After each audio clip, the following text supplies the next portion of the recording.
But welcome to the new BillTrack50. Let us start right at the beginning. So I'm going to log out and start right here with the first big change of the BillTrack50 world, this Remember Me box. All right, we've always had a Remember Me box, but now what it does is remember you. So that's a big improvement.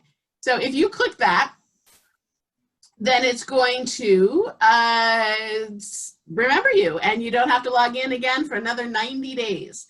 So it will no longer boot you out after 20 minutes. And in fact, if you leave and turn off your computer and come back tomorrow and come to BillTrack50, when you click log in, it's just going to take you straight to this screen. You don't even have to log in. So it's going to keep you logged in. And that's going to be per device, per browser. So you can have, 2 different browsers. If you log in on another browser, you'll have to log in again. But once you do, then it'll remember you. So we're calling that a persistent connection. And we're pretty excited we got it to work. So that should solve a lot of issues and unhappiness, hopefully, that some of you have had. And please do speak up if you would like me to stop and cover anything twice, or if you have any questions. This is meant to be interactive, but I'm missing my partner in crime. Michael had something come up, so it's just me, so you'll need a chatter to keep it interesting. Anyway, all right, manage account. So when I go to manage account, I can go to active sessions now. So this is going to show me where I'm logged in.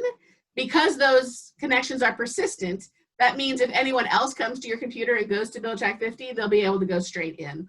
And if you don't want somebody coming into your account, then it is good for you to keep track of where you have active connections. So you can see I'm logged in on Chrome, and then I'm also logged in on my phone. So those are the 2 connections I've got going right now. I can also see if I had checked that box. If not, then it's just going to time out after 20 minutes still. So it's going to go away. But if you accidentally logged in on someone else's phone, and that's not what you meant to do, then you can force log yourself out.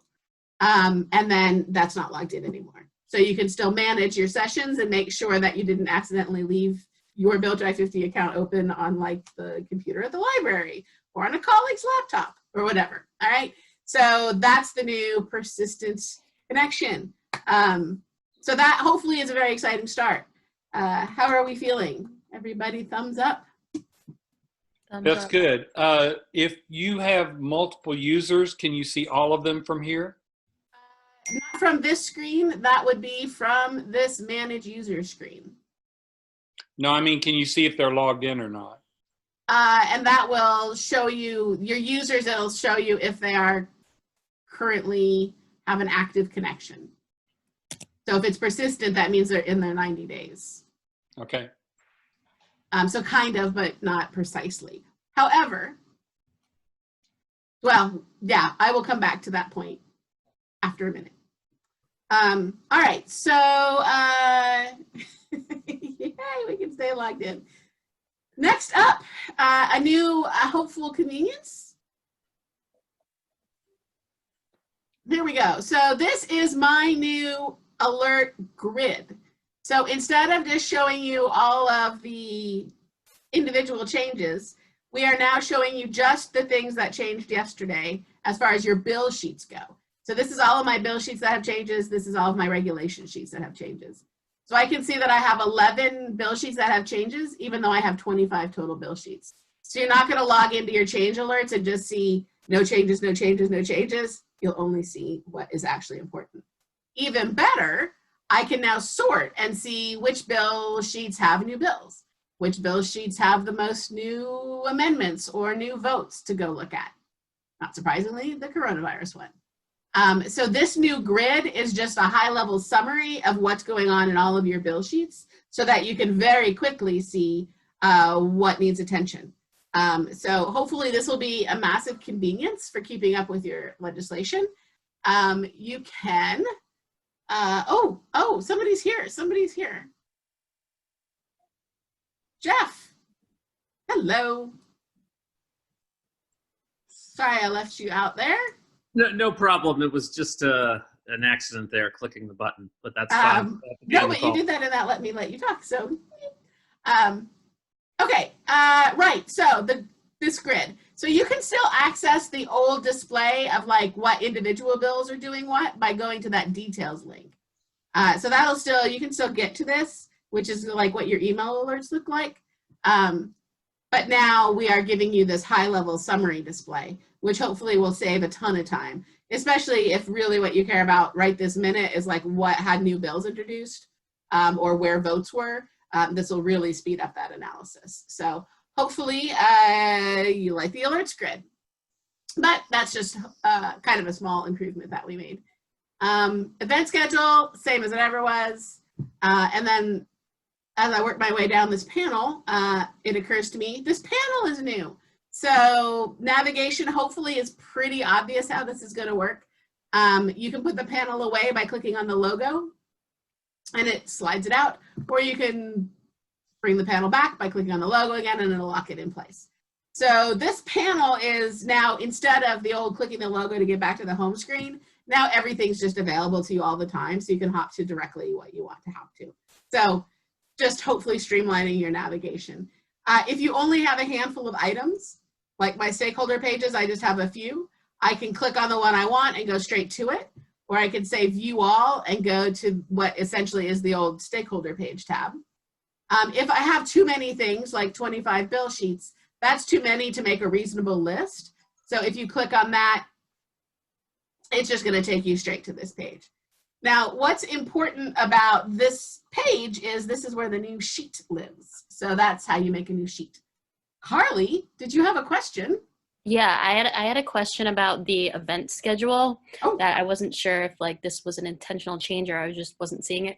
But like something that I liked on the old display was that it showed you like which bill sheet each bill was on. Because like there's some that I pay closer attention to. So I didn't know if that was, I guess, something that's still there or not and doesn't look That is an outstanding discussion within the BillTrack50 family. Oh yeah, okay. Whether we should put that back or not. So I will put you down as a yes. Okay, thanks. Because I am also a yes. No, yeah, that was just like one really small thing that I noticed that like made kind of a big difference to me, or more than I thought it did. All right. So. Thank you for the feedback. Oh, and this is probably a good time to mention, we have one more update coming, which will add a few more features, and I'll kind of highlight what is still coming, and that should come out this month in September.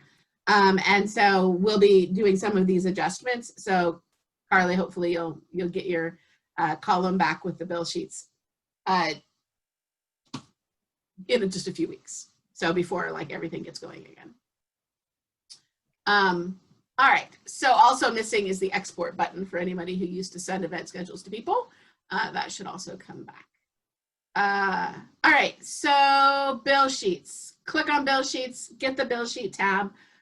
This is where the new bill sheet button lives. So this is how you add a new thing. So if you want to add a new stakeholder page, you'll have to go to view all, or if you want to add a new any of these, you have to go to that, either the view all or the whole page to get this new button. All right, so then we also have added a filter to these screens. So now I can actually say, give me things that are about taxes, and it'll narrow down my bill sheets, which hopefully will also be a convenience for those of you who have a number of bill sheets. And you can filter out anything on the screen. So you can say like which ones are specifically Texas or whatever. So that is a new little feature that'll help you find your sheets more quickly. All right, so that is how that navigation is supposed to work. And then the quick searches, this still is a bill quick search. It is no longer a legislator quick search, or you can go straight to the quick search from here or to a legislator search from here. So you've got access to the people all the time, right on the side. And the quick search is still just the current session. So when you're just looking for a bill number or seeing what they're doing across the country, this is still just going to show you what's going on right now. And if you want to look at historical data or write a tricky search, then you still need to start a bill sheet. But for the quick searches, they're still available here. And then we left it up here because everybody's so used to it being up there. And if you want to get out to the front page, if you want to get to either the blog because it has tons of stuff about the new BillTrack50, or you want to get to the contact us page to schedule a meeting with me, that's all in the footer now. So we've tried to give you as much space as possible on this screen. And so all of the old larger navigation has just been shrunk way down into the footer so that it's not taking up all that room at the top anymore. All right, so that is kind of the new layout. Hopefully that was relatively self-explanatory when you first logged in, and there was no need to panic about that. So let me move on, unless there's any questions about navigation, into the next big change. That all good? Karen, this is Bruce. I had one question. Mm-hmm. In the previous BillTrack50, it opened everything in a new tab, and I had to always go back home to start over, or, you know, I couldn't navigate back and forth very easily. Has that changed? That has been reduced somewhat. So if I click on this bill sheet to open it, and then I go back, it's not creating new tabs at the top. So okay. Some of that has gone away, but if you click on a bill, it's still going to open the bill in the new tab so that you can line up as many bills to read as you want to. Okay. And so then you'll still be closing bills. So about half of that has gone away. No, that's fine. Just having the left nav is much more helpful. Yeah, I've found I liked it more than I really expected to. Because, except I still click the BillTrack50 logo all the time and then my thing goes away. I'm like, wait. Yeah, right. But I'll get used to that. We'll all get used to that. All right, so that is the navigation. The next big change is the grid. So I'm going to open up a census here. So this has nearly 4,000 bills on it. So this is a reasonably large bill sheet. So one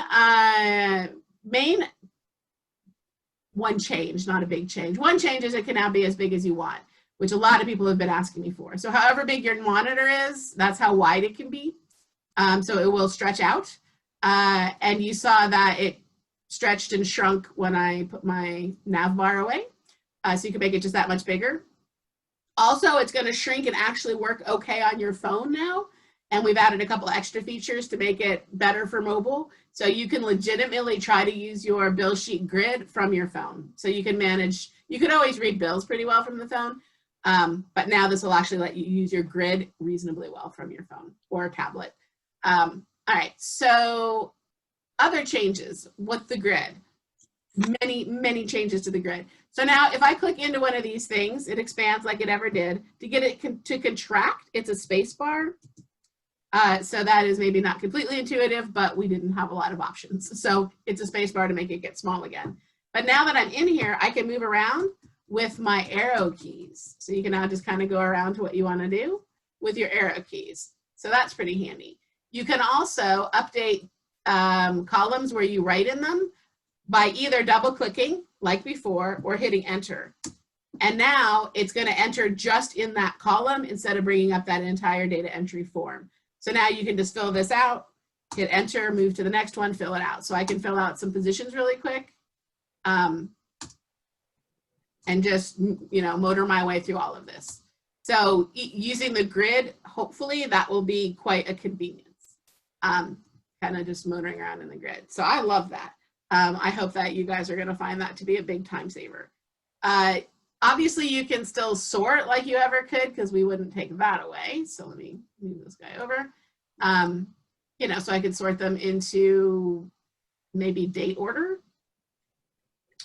And then if I want to sort by something else, so I could sort by, let me grab my date and move it over here. I can sort maybe by my state.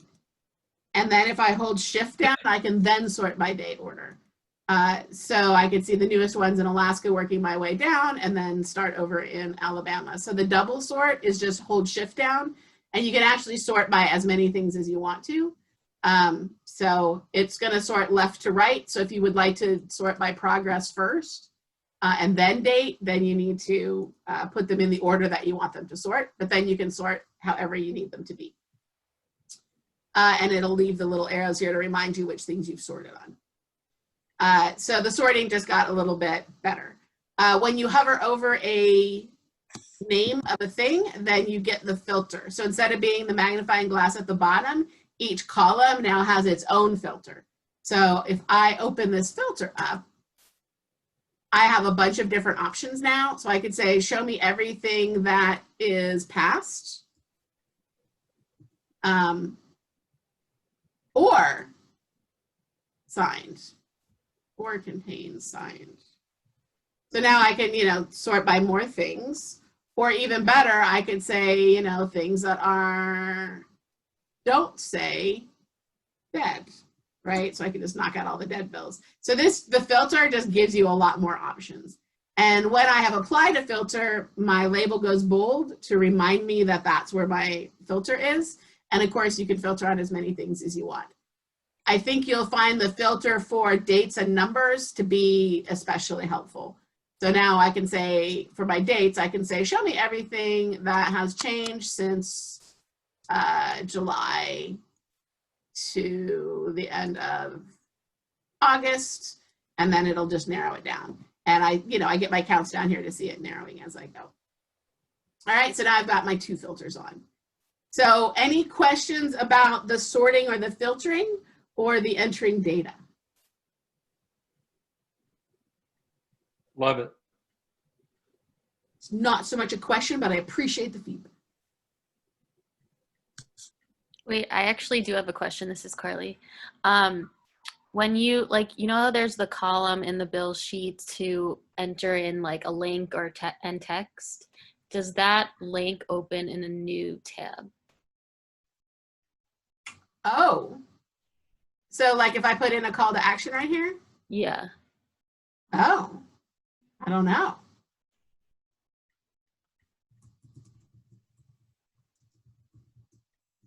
I don't know, maybe that's just like a personal like pet peeve thing. I just like everything to open in new tabs. I was just curious because I hadn't checked.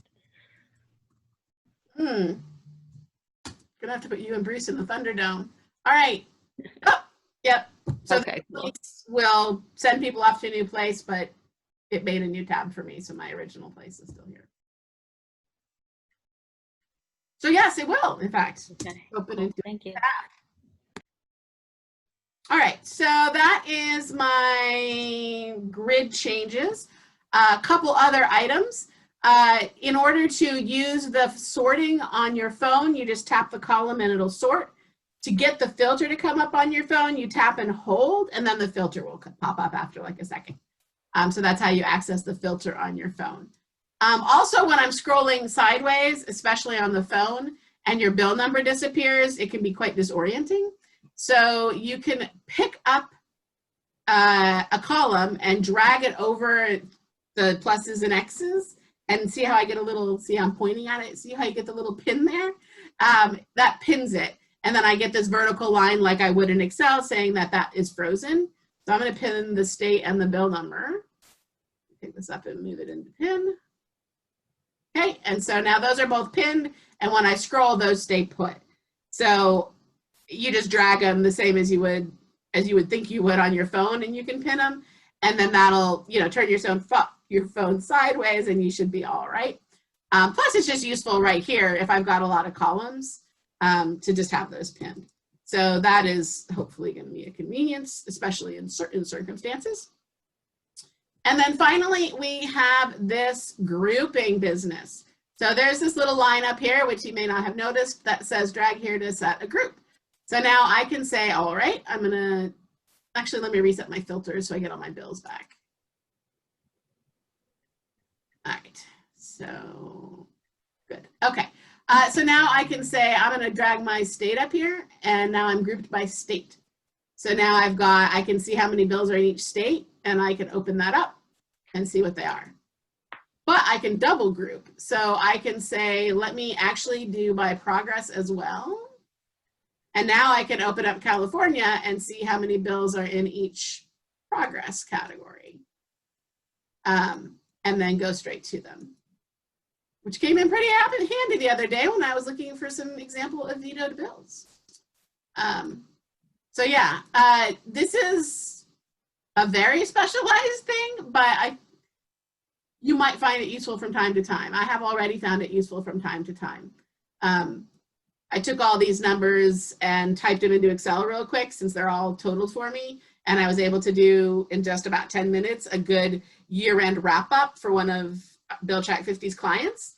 Just summarized each bill sheet, took me a couple minutes, boom, boom, boom. I got this great graph out of Excel.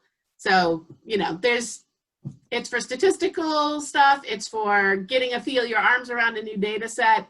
It's for looking for a needle in a haystack. Like I was looking for some bills that had had veto overrides, which, you know, not the easiest thing to find, but this let me find them. All right, so that hopefully is kind of cool and you can have fun with it. Probably more for fun than anything else. Yeah, so that's the grouping. How am I doing? New grid is pretty exciting, right? Oh, Yes. I forgot to mention, it's also now infinitely tall. So besides being as wide as your monitor, it doesn't have the pages anymore. So it just goes on for all 3,000 bills. And it's nice and fast so you can get wherever you need to go.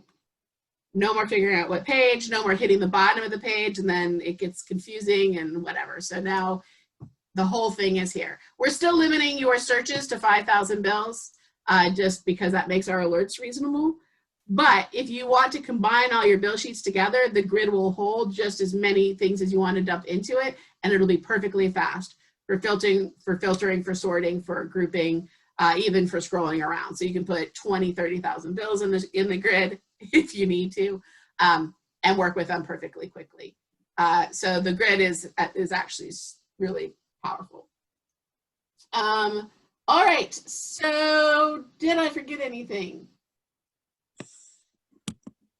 I don't think so. I think that's good. All right, so any questions, comments about the grid before I move on to the next feature? Okay, this is all on the stakeholder or on the regulation sheets as well. And of course, you can filter and sort it and do the grouping with your own internal columns as well as with our columns. All right, so on the query tab,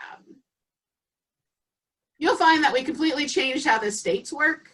Hopefully you'll find this is pretty handy and a convenience. So I don't know if the old states, if you like that or not, but that might be, this is hopefully quicker. And then these are all the same as they were. We have a new type here. So you can now filter out resolutions if you don't want them. So that should hopefully help instead of trying to say contains none and resolution and congratulate and all of that. Now you can just leave those out completely. So there's that. We are going to be adding in the second wave of changes that is coming in a few weeks. We will be adding the ability to filter by committee. So what committees a bill has been sent to, so that you can look for all the bills that went to the education committee, perhaps, should you be education related, or whatever, right? So that'll just be another way you can search for bills. So if you wanted everything in Virginia that went to education, then you would limit to Virginia, and then you'd pick all of the Virginia education committees in Virginia, and you would need to search on VA so that like all the bills come back. And then there you go, all the bills that went through that committee. All right, and then the session years has changed. So when you make a new bill sheet now, it's just gonna be searching the current session. And this, if you have it set to the current session, it's just gonna roll itself along every new year. It'll just roll itself over and you don't even have to worry about it. We still do current sessions the same as ever. So everything is current until the next session in the next year starts. So the regular session and all of the special sessions for this year are all the current session until next year. And then those all are not the current session. And then January 1st, the new session starts. When you've got pre-files, those will come in, and for a little while, you'll have 2021 be the current session in 2020, but the 2020 bills will still be there. So there's a little bit of overlap while the pre-files are coming in. But once January 1st hits, all the 2020 sessions will go away, and you'll just have 2021 sessions. Except for New Jersey, which of course all those bills come over because it's a 2-year session over. But anyway, you know what I mean. So if you don't want to have to do the housekeeping at the end of the year every year and move your stuff forward, then you can just set this to current session. If you do want to make sure that you're in control of when that rollover happens, fine. Just, you know, set your year, and then it won't change until you change it. All right, so that is the new query items and the one query item which is coming. So you can look for committee coming soon. Any questions about the query changes? Nothing too revolutionary there, but hopefully things that are a little bit nice. All right, so then the third and final huge change to BillTrack50 is about user management. So anything we should wrap up before I move into user permission and user management? No? No one's got anything? All right. So we have had a major philosophy change at BillTrack50. So now everybody who you add to your account is going to be allowed to make anything you're allowed to make. So if you have a bill sheet subscription and a scorecard subscription, then anybody in your account is going to be able to make bill sheets and scorecards. So you don't have to make them administrators anymore. They can just create their own stuff willy-nilly. However, when they create new things, they are private just to them, and they are the only ones who can see those things. So they won't clutter up your account. They won't show up in your list. They'll just be in their own list. So that way they can create their own scratch pad, try out ideas, and it's not cluttering up anyone else's account. So everybody can make their own stuff. Hopefully that is great news and will very much help if you've got chapters. You can just add them and they can make all their own stuff and you don't even have to worry about it. And you don't have to give them any special rights. They're just in there searching in their own state, okay? So that is the big change. Now, that then led to a bunch of other changes. So if I go to manage users, you can now edit yourself, which is pretty awesome. So I'm gonna edit me. So we have a new role. So company administrator is still the person who can see the subscriptions and the invoices and pay invoices. But now that's the only special power of a company administrator, is just handling the money. Security administrator is a brand new role. So this is somebody who is allowed to add and remove users and add and remove user permissions. So if you have somebody you would like to help you manage users, security administrator is that role. And so they'll be able to turn on permissions for people. They'll be able to remove permissions for people. They'll be able to add people and remove people. So that is a new role to let people add new users. So if you've got, again, maybe you've got a state chapter and you would like them to be able to add their own users because you don't want to mess with it. If you make them a security administrator, they can add their own people and decide what their people should see. So that's the idea. It's for you to manage, you know, let other people help you manage. And then template administrator is the same as it ever was, just who's allowed to see and add and change templates. All right, so if you have set up somebody as a security administrator, they will have this manage user choice and they will be able to see all of the users. So if you have any privacy concerns, then you shouldn't make that person a security administrator. That's pretty much, yeah. And if you think that they're going to boot everybody out, then, you know, whatever. It's up to you who you trust. Okay. And then all the security administrators have this screen. And so they'll be able to see all of the bill sheets. So these are all of my bill sheets. I actually have about 200 bill sheets in my account, but I have turned off most of them and said, I don't need to see them in my list over here. So you can actually just turn off all the stuff that you don't need on a daily basis. But if somebody reaches out to me and says, hey, I need some help with that old barbecue bills bill sheet, then I can turn it on for myself and help them and work on it and, you know, do whatever is necessary, vet some bills, you know, and then I can turn it back off when everything is cool and I don't want to see it anymore. So you can now manage what you're having appear in your account. Even if you're the company administrator, you can narrow it down to what you personally actually need, and turn off everything else so that you don't have to worry about what your users are doing. But if you want to worry about what your users are doing, you can see everything that everybody is up to. So you can always go in and turn on and take a peek at anything you want to and help with anything you want to. All right, and then the same across the board. So these are all just, here's what's in this account and here's what I want to see. Now, the sharing levels are still the same. So manage lets people see the manage tab so they can change the name of it and everything. Query lets people see the query tab so they can change the query and remove bills and add bills. Comment just lets people write comments into the grid. And then view is they can just see stuff, which means they can get alerts and widgets, but they don't have the query tab, so they're not going to be able to make any changes. And none means they don't even know it exists. So those are the same levels as they ever were. All right, so thoughts, concerns, questions about all of this new user management stuff? I have a question. This is Bruce. So when you look at the roles, obviously, company administrator has all of the rights. Right. Security administrator, do they also have the rights of the template administrator, or do they have separate rights? That is separate rights. That purely gives them this option. And being able to see all the bill sheets. So they can see them, but they're not automatically turned on. So they'll have to go turn on what they want. But they could go turn on any bill sheet they wanted to, yes. And they can manage the bill sheet. So they can manage all of the bill sheets and all of the users.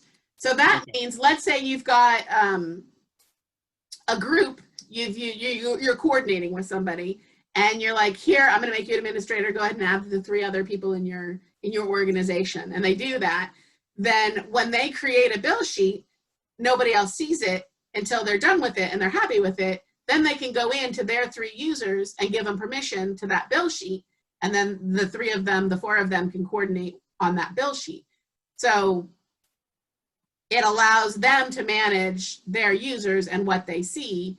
Or if one of their users, if one of those 3 new people makes something really cool, makes a great scorecard, then they could go in and turn on the scorecard for the other people in the group if they wanted to. So they would just go to each person and turn on what they want them to see. So yeah, it really lets you add somebody and then they can manage what's going on. Of course, they'll be able to see what other people are doing. So again, if that's a concern, then you should be managing it. But if it's not a concern, then turn them loose and let them, let them do the work and not you.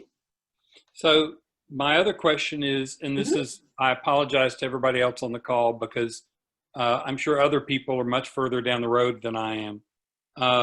I have only been the one using this. I haven't had anybody else, at all. And so I'm thinking about making it available to some of the progressive groups in the state. Right. So if I allow them to make a bill sheet or a scorecard or whatever, you're talking about they can see it. Can they make it public? Can they make it a public? Yeah. Okay. All right. But they can do that. So they can have their organization's bill sheet that they could embed somewhere. Yep. So they'll have the widgets. They'll have, they'll be able to create stakeholder pages if they want to. Yep. Okay. All right. Thank you. Absolutely.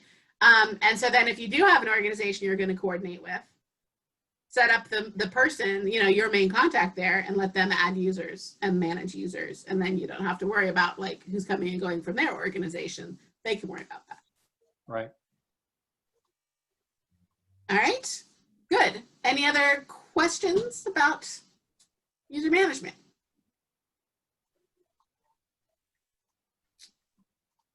All right. So hopefully everybody being able to make their own private things is great news. I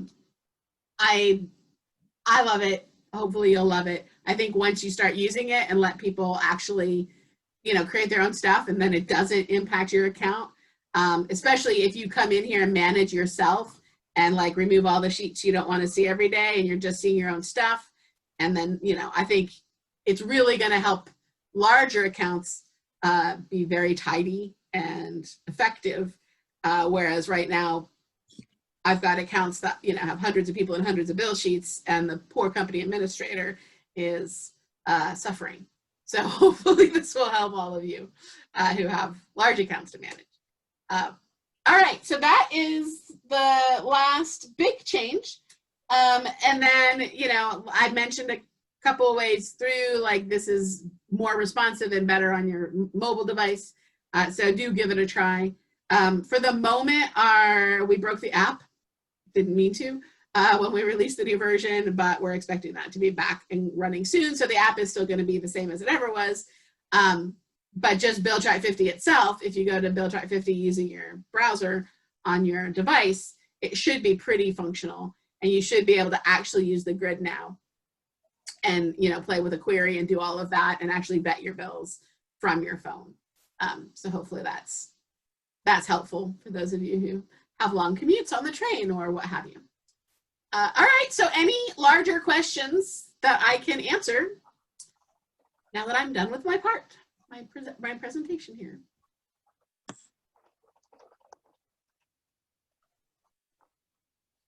Good stuff, Karen. Thank you very much.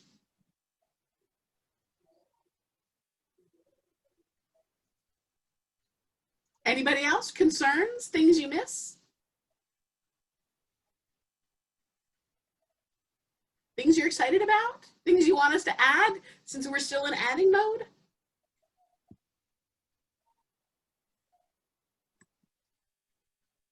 Nobody even has a wish list? Oh, I didn't know you were taking requests. Obviously, I'm interested in ideas. Well, I have the same request that you and I talked about, I think, for the last 2 years, and that's under bill status. We have, you know, the bill gets introduced and then it goes to the committee, and what we don't have a status for is out of committee and onto the floor. And so I typically have either done that myself, put a column in, but obviously it would be better if there was a way to do that. Because the big thing people want to know that are activists is, when is it coming up in the committee, which we can look at by schedule, and when is it coming up, when is it gone to the floor? Right. So it's time to call your representative. Yeah, that's my request. All right, valid request. Oh, although we did do one thing related to that, which isn't that, but it gives me hope that we might be able to do what you were I mentioned about vetoed. So we have now broken vetoed out from dead. So now when a bill is vetoed, you'll see that as the status instead of vetoed / dead. So you'll know which it is. So you'll know if a veto override is possible. So just by the way, there's a new bill type, or a new progress type in here, vetoed. So yeah, Bruce, I mean, maybe we added one new status. Maybe we could get a new one in there. Well, it'd be like, you know, first house floor, or first chamber floor, second chamber floor. Yeah. And I understand why you want it. So yeah, we'll try. Okay. Anybody else?